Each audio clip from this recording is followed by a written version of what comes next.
Hello, अस्सलाम वालेकुम। वालेकुम सलाम। आ रही है आप लोगों को? जी सर। अच्छा, मैं अटेंडेंस कॉल कर रहा हूँ, तो ज़रा अटेंडेंस मुझे दे दीजिए। चलिए टॉपिक की तरफ चलते हैं। अटेंडेंस लगा दूंगा मैं आपकी जुनेद। Thank you sir. अच्छा, हम लोगों ने लास्ट टाइम, मैं लगा भी देता हूँ स्लाइड, टाइम कम होता है यार, इसलिए मैं जल्दी जल्दी कर रहा हूँ रमज़ान में। देखो ये वाली स्लाइड हम कर रहे थे। मैं चलो ये रिकॉल करवा देता हूँ आप लोगों को। हम लोगों ने डीसी मोटर का टॉपिक स्टार्ट किया था, और डीसी मोटर की पहली दो टाइप्स शंट और सेपरेटली एक्साइटेड, जिसको हमने कंबाइंड हेडिंग के साथ स्टार्ट किया था। शंट मोटर मैंने कहा था उसमें वर्किंग ज्यादा है, सेपरेटली एक्साइटेड बहुत आसान है। तो उसकी हमने कैरेक्टरिस्टिक्स देख ली थी, तमाम इक्वेशंस डेवलप की थी, और फिर हमने ये न्यूमेरिकल सॉल्व किया था। ठीक है, तो इस न्यूमेरिकल में किसी को कोई क्वेश्चन है? क्योंकि मैंने पार्ट ए करा दिया था, बी सी आपको होमवर्क दिया था। जी, एनी प्रॉब्लम? आज जो है ना एनोटेशन बहुत प्रॉब्लम कर रही है, पता नहीं क्या हो गया। बहुत यानी टाइम लगा रही है, देर से आ रही है, तो इसलिए थोड़ा सा इसमें प्रॉब्लम रहेगी। खैर, जी बताइए जल्दी से। क्लास, आवाज आ रही है आप लोगों को? Yes sir. हाँ, तो इसमें कोई प्रॉब्लम है कोई क्वेश्चन में? जी अरीफ, क्या कह रहे हैं? अच्छा ठीक है, तो भाई आपने सॉल्व करनी है, अगर नहीं की तो भाई आपका कसूर है, आपको करना है। मैंने आपको होमवर्क दिया था, क्योंकि ये किसी भी जगह पर जहां पर भी पेपर या कुछ होगा तो ये चीज आ जाएगी, आपको करनी होगी। पार्ट डी मैंने छुड़वाया था, लेकिन आज मैं आपको होमवर्क दे रहा हूँ, क्योंकि इसमें लिखा है plot the torque speed curve. Torque speed curve कौन सा होता है? टॉ ओमेगा ग्राफ। टॉ ओमेगा ग्राफ तो आपको नहीं बनाना है, इसमें सिर्फ आप एक काम करेंगे, टॉर्क की वैल्यू निकालेंगे इन तीनों पॉइंट्स पर, क्योंकि प्लॉट करना है ना आपको। स्पीड तो आप निकाल चुके हैं, ये 3 स्पीड्स आ गई, तो 3 टॉर्क भी निकालेंगे, फिर प्लॉट करेंगे। तो प्लॉट ना करें, स्पीड आप निकाल चुके हैं, तीनों टॉर्क्स निकालें। तो ये थोड़ा सा इसमें लॉजिक होगी, तो ये भी आपका होमवर्क है, आपको निकालना है। टॉर्क का फॉर्मूला वो सब जानते हैं क्या होगा, के फाई आई ए। तो ये भी आपका होमवर्क है। नहीं हुआ तो करवा दूंगा नेक्स्ट क्लास, जो कि कल है, लेकिन नहीं आपने किया तो फिर आपकी मर्जी है, ये आ जाएगा कहीं पर भी। चलिए फिर मैं आगे चलता हूं। ये नेक्स्ट क्वेश्चन। जी जी अरीफ, जरा पढ़ना इसको। 50 horsepower, 250 volt, 1200 RPM DC अच्छा, shunt motor. जरा यहाँ देखो, क्या ये वही डेटा है? Yes sir, data वही है. आगे चलो। Without compensating winding has an और armature resistance यहाँ पर देखो विद। with compensating winding. अब जरा जल्दी से कर लेते हैं। कंपनसेटिंग वाइंडिंग के साथ आर्मेचर इसका कितना था? 0.06, और फील्ड कितना था? 50। नो लोड थी 1200, और 1200 टर्न्स थे। जरा अगला चेक करें। आर्मेचर रेजिस्टेंस है 0.06, फील्ड है 50, 1200 आरपीएम नो लोड है, 1200 टर्न्स है। इट मींस ये वही सवाल है, सिर्फ एक लफ्ज का फर्क आ रहा है, यानी पूरा यही क्वेश्चन है। यहाँ पर कंपनसेटिंग वाइंडिंग थी और यहाँ पर कंपनसेटिंग वाइंडिंग नहीं होगी। क्या ख्याल है आपका? बात क्लियर? अब कंपनसेटिंग वाइंडिंग नहीं होने से क्या प्रॉब्लम होगी? कंपनसेटिंग वाइंडिंग नहीं होने से प्रॉब्लम ये होगी कि आपके आर्मेचर रिएक्शंस आएंगे। एग्री? और आर्मेचर रिएक्शंस जब आएंगे तो आर्मेचर रिएक्शंस अपने साथ क्या लेकर आते हैं? Arcing और sparking. Flux weakening effect. हाँ, आर्किंग स्पार्किंग Flux तो weakening. यार हमने कहा था ना, वो थ्योरेटिकल तो हम डिस्कस फार्मूलों में तो नहीं कर सकते ना। तो Yes sir. हमारे पास क्या होगी? Flux weakening effect. तो फ्लक्स कौन सा है? फ्लक्स आप जरा आए यहाँ पर देखें। फ्लक्स था, या यूं कह लो कि देखो आर्मेचर रिएक्शन आते तो क्या करते हैं, हमने पढ़ा था आर्मेचर रिएक्शन मेन फील्ड को डिस्टॉर्ट करते हैं। Agree? Yes sir. Main field तो ये है, ये फील्ड वाइंडिंग है, इसमें से ये जो फील्ड करंट है ना, ये है वो जिम्मेदार। ये जब करंट यहाँ से गुजरता है तो यहाँ पर फील्ड बनती है। तो इसका एमएमएफ जो बनेगा फील्ड का, वो क्या होगा? This NF into this if. तो ये एमएमएफ था मेन फील्ड, आराम से चल रही थी कंपनसेटिंग के साथ। लेकिन जैसी कंपनसेटिंग नहीं हुई जब करंट यहाँ से गुजरेगा तो वो इसको डिस्टॉर्ट कर देगा। तो वो डिस्टॉर्ट करंट तो फील्ड को नहीं कर सकता ना, तो होगा क्या कि करंट की अपनी जो फील्ड होगी वो इस फील्ड को डिस्टॉर्ट करेगी। यही हमने पढ़ा था ना। तो करंट की फील्ड ये है, the armature reaction produces a demagnetising magnetomotive force, यानी ये है वो एमएमएफ जो डिस्टॉर्ट कर रही है। 840 एम्पीयर टर्न्स आपको दिया हुआ है। किस पर दिया है? Load current 200 ampere. जाहिर है, मैंने आपको बताया लोड करंट जैसे जैसे वेरी करेगा उसका एमएमएफ भी वेरी करेगा। और डीमैग्नेटाइजिंग क्यों है? ये तो डिस्टॉर्टिंग है। तो बिल्कुल सही कह रहे हैं आप, डिस्टॉर्टिंग का मतलब होता है आप आप उसको यानी डीमैग्नेटाइज कर दो, माइनस कर दो, या मैग्नेटाइज कर दो, मजीद प्लस कर दो, दोनों सूरतों में डिस्टॉर्ट ही कहेंगे।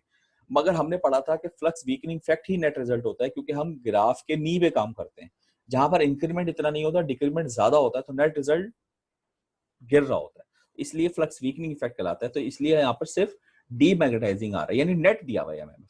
तो ये वो एमएमएफ है जो आप नेट एमएमएफ वो दिया हुआ है जो कि डिस्टॉर्ट करेगा। तो मेन एमएमएफ क्या होगा वो निकालना पड़ेगा, उसको ये वाला एमएमएफ डिस्टॉर्ट कर रहा होगा, तो फिर एक नेट एमएमएफ निकलेगा उस पूरी मशीन का। ठीक है जी। उसके बाद मैग्नेटाइजेशन कर्व दिया हुआ है मशीन का, जो कि इस्तेमाल होगा इस सवाल में, वो ये दिया हुआ है। ये क्या होता है, ईए वर्सेस आईएफ।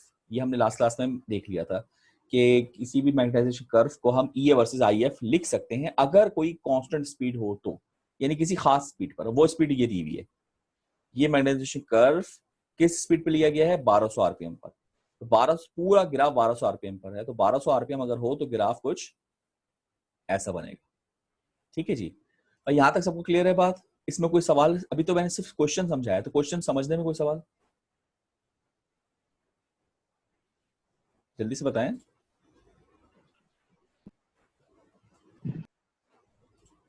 हेलो,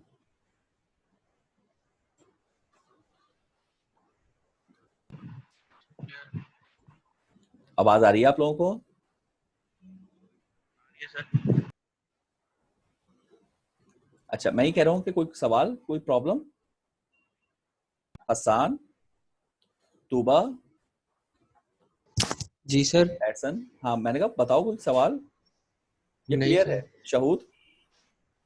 क्लियर है सर। अच्छा देखें, अब चले क्लियर है तो आगे चलते हैं। मैं आपसे ये कह रहा था कि ये है वो आईएफ जो कि फील्ड को पैदा करने का जिम्मेदार है, मगर अब इस आईएफ के साथ साथ, यानी इस आईएफ से जो फील्ड आ रही थी मैग्नेटोमोटिव फोर्स, एक और मैग्नेटोमोटिव फोर्स आ गई, तो नेट मैग्नेटोमोटिव फोर्स हमें निकालनी पड़ेगी। नेट मैग्नेटोमोटिव फोर्स क्या है? तो ये फील्ड करंट जो ये था, ये तो डायरेक्टली निकल आएगा। ये कैसे निकलेगा, इसका फॉर्मूला हमने, यानी इसको हमने सॉल्व किया था लास्ट क्लास में। क्या फॉर्मूला था? फील्ड करंट अगर निकालना है तो आई एफ इसके बराबर था, simple, VT over R F. ये लास्ट क्लास में किया था ना? Yes, sir. लेकिन अब हम ये कहना चाह रहे हैं कि हमारे पास जो आर्मेचर रिएक्शंस, यानी जो नेट एमएमएफ होगी, तो नेट एमएमएफ कैसे लिखें, एफ। अब ये एफ जो है ये एमएमएफ का है, तो जैसे हम वहां लिखते थे ना स्टाइलिश एफ बोर्ड पर, तो ये वही लिखा हुआ है, मगर अब मैं लिख फिलहाल नहीं सकता इसको वैसा, तो मैं इसको सिंपल एफ लिख रहा हूँ। तो ये नेट एमएमएफ है, किसके बराबर होगा? आप कहेंगे सर मेन फील्ड एमएमएफ जो भी था उसमें से आप माइनस कर देंगे आर्मेचर रिएक्शन वाला एमएमएफ। क्या ख्याल है, यही होगा ना? नेट एमएमएफ क्या होगा, मेन फील्ड का एमएमएफ, उसमें से आर्मेचर रिएक्शंस को आप माइनस कर रहे हैं। तो इसका फॉर्मूला क्या होता है? आप कहेंगे field winding into if, field current, ये नेट का हो गया, और ये क्या है, ये मेन फील्ड है तो ये भी यही होगा, एनएफ इनटू आईएफ। तो आप कहेंगे सर ये आईएफ और ये आईएफ तो एक जैसे हो गए, एनएफ तो एक ही रहेगा, जाहिर है वो तो फील्ड वाइंडिंग है, तो इसको कोई फर्क करना चाहिए ना, क्योंकि ये तो फील्ड करंट है जो कि वीटी ओवर आरएफ से निकालेंगे, और ये है नेट आईएफ, तो इसको हम स्टैरिक लिखकर डिफरेंशिएट करते हैं। NF IF asterisk is to NF IF, और माइनस कर दें आर्मेचर रिएक्शन का एमएमएफ।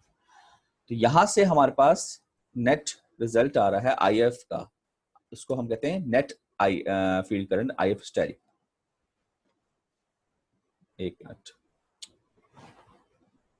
ये कहां चला गया?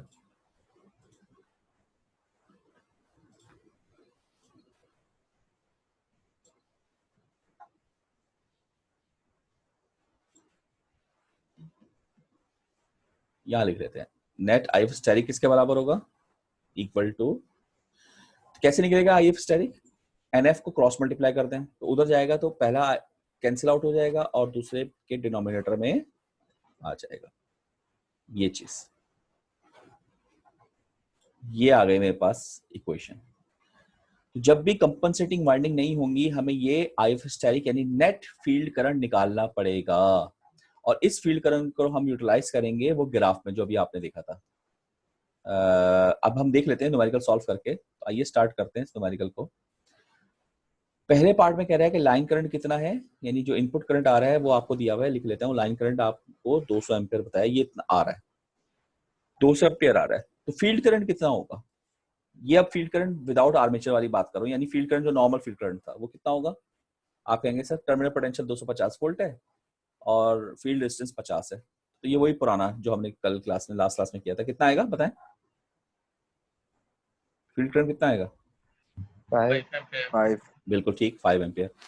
अब लाइन करंट 200 एम्पियर है, तो आर्मेचर करंट कितना होगा। तो मैं कहूंगा कि आप लोग केसीएल लगा लें।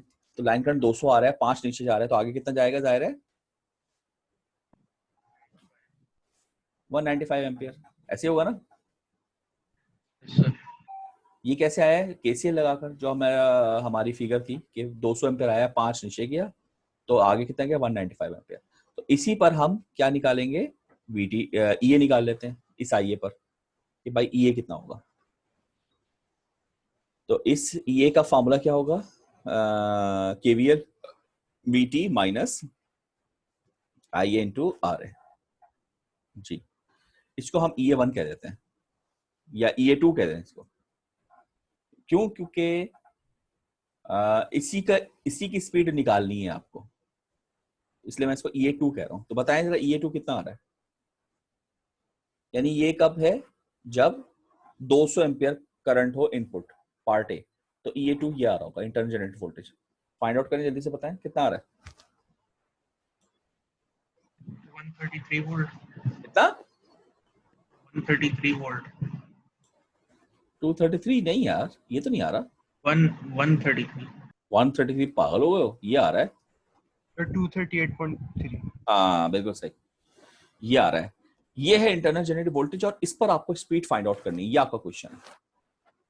तो ये EA2 मैंने निकाली और N2 फाइंड आउट करना है, ठीक है। तो आप याद था कि हमें 2 पेयर चाहिए, जैसे एक पेयर तो ये हो गया EA2 N2, इसको मैं लिख देता हूँ कि भाई एक पेयर तो ये हो गया EA2 N2, एक पेयर और चाहिए ताकि हम इसको फाइंड आउट कर सकें EA1 N1। तो उसके लिए अब हम सिंपल तरीके से नहीं कर सकते क्योंकि कंपनसेटिंग वाइंडिंग नहीं है, तो यहाँ पर हमारा फील्ड जैसे नेट आया है वो यानी IF 5 एम्पियर नहीं रहा, कांस्टेंट नहीं रहा, ये नेट आएगा, तो वो हमें ग्राफ से करना पड़ेगा। तो आइए जरा IF स्टैटिक फाइंड आउट करते हैं। तो करें जरा IF स्टैटिक, मैं यहाँ कर रहा हूँ।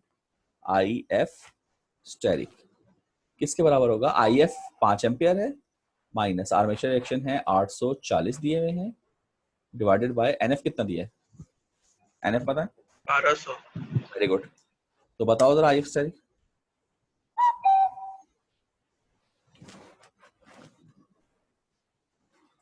जी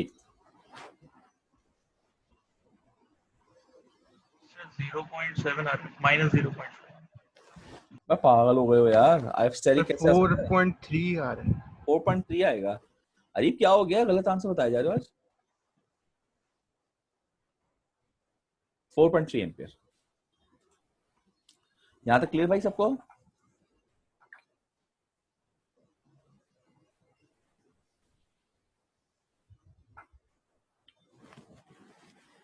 जी यहां तक क्लियर है सबको, हेलो।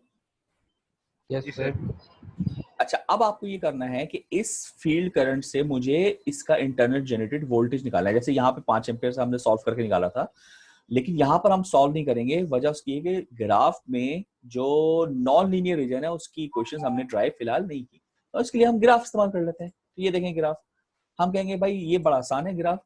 ये क्या है, ये कह रहे हैं कि EA वर्सेस IF है, तो IF हमने निकाल लिया स्टेरिक, वो आ रहा है 4.3 एम्पियर। तो आइए इस ग्राफ से देख लेते हैं, ये EA है, ये IF है। तो चूंकि सॉल्व एग्जांपल है, इसमें सॉल्व किया हुआ है, तो उन्होंने दिखाया था 0 एम्पियर, 1 एम्पियर, 2, 3, 4 एम्पियर, 5 एम्पियर, तो ये रहा 4.3 एम्पियर, 6, 7, 8 ऑनवर्ड।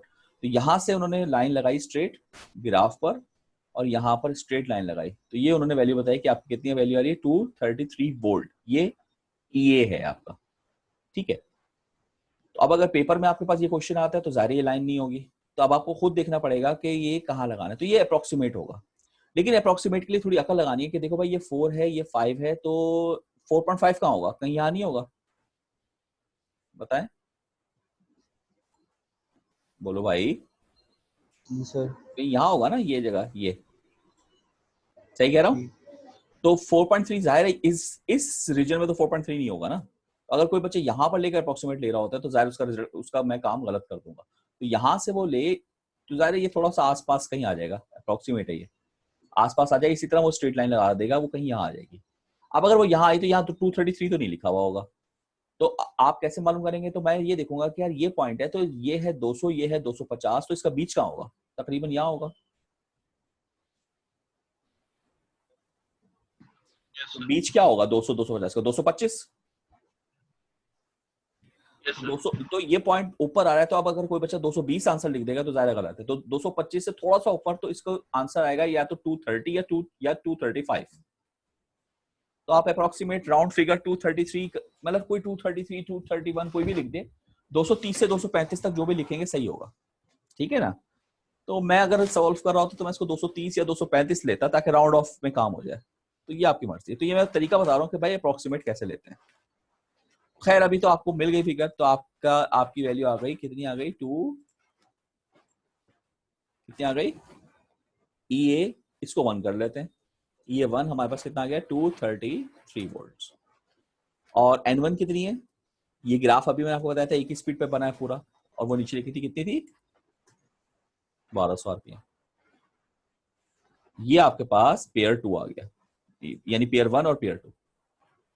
तो अब आप इसको फाइंड आउट कर लीजिए जैसे हम करते थे। तो अब मैं क्या करूंगा, मैं कहूंगा EA2 डिवाइड बाय EA1, ये किसके बराबर होगा? N2 divide by N1। तो फाइंड आउट करें, N2 किसके बराबर आ रहा है जी?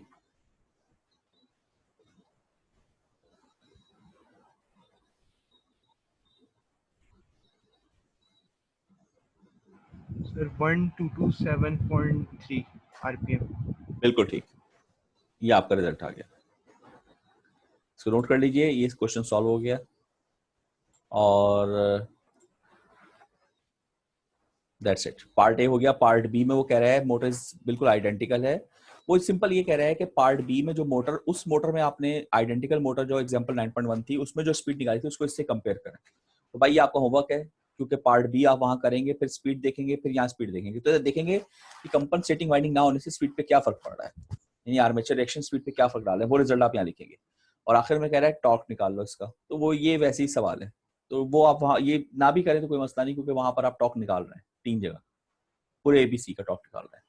तो ये क्वेश्चन आपका सॉल्व हो गया। मेन चीज पार्ट ए था, बी में सिर्फ आपको कंपेयर करना है और रीजन थ्योरेटिकल इसका आंसर देना है। तो ये दोनों आपके होमवर्क है, तो कल तक की क्लास में ये पूरा हो जाना चाहिए।